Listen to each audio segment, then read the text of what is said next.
What's up and welcome back. I'm John Stark, MyMovieGuy.com, your favorite blind film critic. And today we're going to take a look at Dune Prophecy, Season 1, Episode 3. It's still available on Max. It still has audio description. I'm becoming less interested with this series with every passing minute. Um,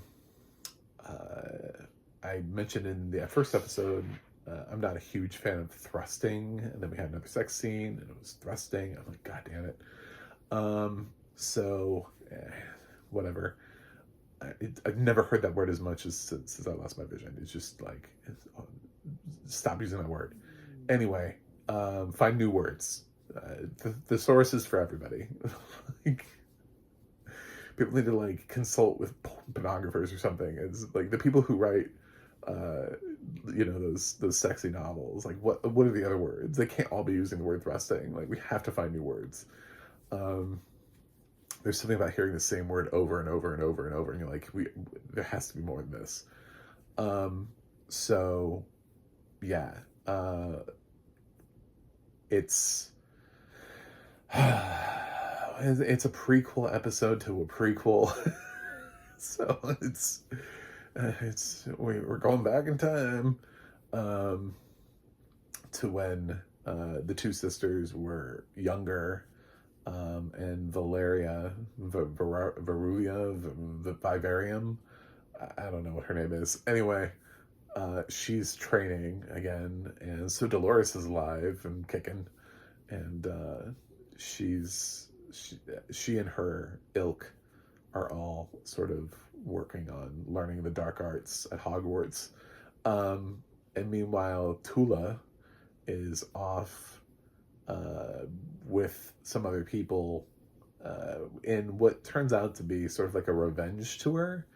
Like, she's on a revenge tour. There's a scene where they kill a horse, which I feel like I'm just going to say that because I know there are people who are like, they don't... there are people who are like perfectly fine with like thousands of people dying in movies, just getting cut up in all sorts of ways. You kill one animal. They can't do it. So, yes, a horse dies in this episode. I would say not in like not in like the worst fucking way possible. I mean, it's put down essentially. But I suppose things could have been worse. It's not like like in Walking Dead when the zombies would walk up to horses and like start eating them while they're still alive. It's like it wasn't that. So, but Tula works her way into this group and finds Ori. Is that what his name was? I don't know. Well, Ori's short-lived. It doesn't really matter what his name is. They have sex, and she kills like all of his friends, and then she reveals to Ori who she really is, and Ori is like, "Oh, I know our families have been feuding." It's like very like, it's like Romeo and Juliet. If Juliet then was like, "Well, guess what, Romeo? Actually, I'm here to kill you." Our love is not that strong. So then she kills him too. And she sends word back to her sister, like, that the job has been done, and vengeance for their brother, who was killed by the Atreides. And those were all, like, Atreides, I guess, that she killed. And, okay, cool. Meanwhile, Valeria, we're going to go with that for right now. She's clearly being groomed. She acknowledges she knows that she's being groomed. The headmistress, the one that's above Dolores, shows her the genealogy center and explains what that is. We were hinted at what it was, and the power of it, I guess, in the last episode when she goes there herself. But I think that's kind of where the episode ended. So they talk about it a little bit more in detail, and then we sort of jump to her. Valeria turns down her agony. She doesn't want to go through with it. And at the same time, she gets this message from her sister, and then she goes to join her sister and then her family is angry at Tula for what she did, even though Tula's like, I did more for this family than you've ever done, And they're like, what about the backlash? And they're like, I don't know, I avenged my brother's death. So and Valeria gets upset and does her screaming voice thing and terrifies her family. She runs away. She ends up doing the agony on her own because she was given this little pouch. Basically she was told if she wanted to return, she had to return having done the agony. So she does the agony herself. Her sister finds her. She survived. She's surprised she survived.